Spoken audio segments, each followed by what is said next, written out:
प्यारे बच्चों, आज हम प्रेमचंद के फटे जूते हरिशंकर परसाई के द्वारा लिखित एक हास्य व्यंग्य निबंध पढ़ने वाले हैं, जानने वाले हैं। आप सभी जानते हैं, हिंदी के सुप्रसिद्ध व्यंग्यकार श्री हरिशंकर परसाई का जन्म 22 अगस्त 1922 को मध्य प्रदेश के होशंगाबाद जिले में हुआ था और कुछ दिन तक अध्ययन कार्य किया। उसके बाद नौकरी छोड़ करके स्वतंत्र लेखन कार्य में लग गए। इनकी प्रमुख रचनाएं हैं हंसते हैं, रोते हैं। उनके जैसे उनके दिन फिरे एक कहानी संग्रह है, रानी नागफनी की कहानी, तट की खोज ये उपन्यास है इनका। वैष्णों का फिसलन, तिरछी रेखाएं, ठिठुरता हुआ गणतंत्र, विकलांग श्रद्धा का दौर, ये इनकी प्रमुख काव्य रचनाएं हैं। आइए आज के समाज में पाखंड, भ्रष्टाचार, बेईमानी आदि पर परसाई जी ने अपने व्यंग्यों से हमारे देश को, देश के नागरिकों को जगाने का प्रयास किया है। शासन की दुराव्यवस्था पर गहरी चोट की है। पाठ की पृष्ठभूमि में प्रेमचंद हिंदी के सुप्रसिद्ध लेखक हुए। उनकी कहानियाँ और उपन्यास विश्व भर में प्रसिद्ध है। इतने बड़े लेखक होते हुए भी प्रेमचंद का जीवन अभाव से भरा रहा। लिखने से इतनी आमदनी नहीं थी कि ढंग से गुजर बसर हो सके। उनका जीवन सादगीपूर्ण का नमूना था। ऐसे प्रेमचंद का कोई एक फोटो चित्र लेखक के व्यंग्य का विषय है, जिसमें प्रेमचंद फटे जूते पहने हुए हैं और उनके फटे जूते के बहाने लेखक ने समाज के अनेक विषमताओं और बुराइयों पर तीखा व्यंग्य किया है। आइए इस पाठ का हम सारांश जान लेते हैं। लेखक के सामने प्रेमचंद का एक फोटो है। उसमें प्रेमचंद के पैरों में कैनवास के जूते हैं, जिनमें बायां जूता फटा है। उसमें से उंगली बाहर झांक रही है। उसको लेखक तरह तरह की व्यंग्यपूर्ण कल्पनाएं करता है। प्रेमचंद में पोशाकें पहनने का गुण नहीं था। वह जैसे भीतर थे वैसे ही बाहर भी सीधे और सरल। प्रेमचंद पर अधूरी मुस्कान है। फटे जूते में भी मुस्कान। प्रेमचंद गरीबी में जिए, यहाँ उसकी झलक थी। यह दर्द लेखक भी महसूस करता है।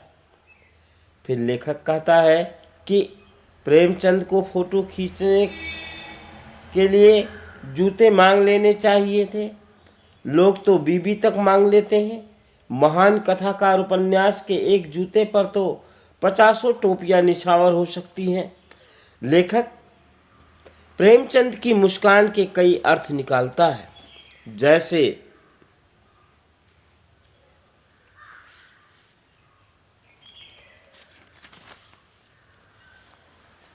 पूछ रहे हो क्या गोदान हो गया, क्या पूस की रात में हल्कू का खेत नील गाय ने चल लिया है, क्या सुजान भारत का लड़का मर गया है, क्या माधो औरत के कफन के चंदे की शराब पी गया।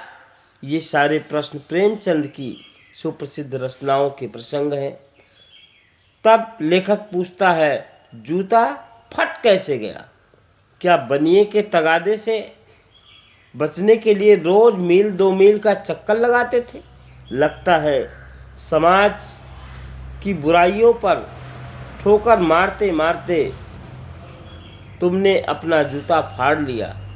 तुमने रास्ते के टीलों से टक्कर ली, उनसे बचकर नहीं चले, समझौता नहीं कर सके। जिसे तुम घृणित समझते हो उसकी तरफ से फटे जूते से झाँक कर ही उंगली से संकेत करते हो, हाथ की उंगली से नहीं। प्यारे बच्चों, अब हम आपको अर्थ ग्रहण का प्रश्न देंगे। जो पैसेज है मेरी दृष्टि यहाँ एक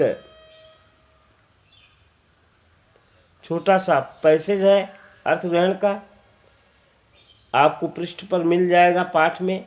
मेरी दृष्टि इस जूते पर अटक गई है, सोचता हूँ फोटो खिंचाने की। अगर यह पोशाक है तो पहनने की कैसी होगी? नहीं, इस आदमी का अलग अलग पोशाकें नहीं होगी, इसमें पोशाकें बदलने का गुण नहीं है। यह जैसा है वैसा ही फोटो में खिंच जाता है। इसका प्रश्न है अर्थग्रहण का पहला, उपरयुक्त गद्य किस पाठ से लिया गया है तथा इसके लेखक कौन है? दूसरा प्रश्न है, इस आदमी से क्या तात्पर्य है? उसके व्यक्तित्व किस विशेषता की ओर संकेत किया गया है? अगला क्वेश्चन है, पोशाकें बदलने का गुण लाक्षणिक अर्थ क्या है? अगला प्रश्न है,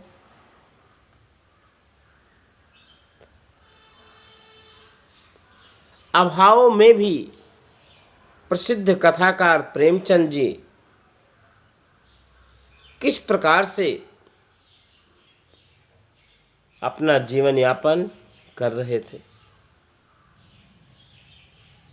प्यारे बच्चों, हमें विश्वास है आपको हरिशंकर परसाई द्वारा लिखित व्यंग लेख प्रेमचंद के फटे जूते का सारांश आपके समझ में आया होगा और इसे आप मनन और अध्ययन करेंगे। इसके कुछ कठिन शब्द हैं, आइए जान लेते हैं। कनपटी मतलब होता है कान और आँख के बीच का स्थान। बेतरतीब मतलब क्रमहीन। पतरी तस्मे के सिरों पर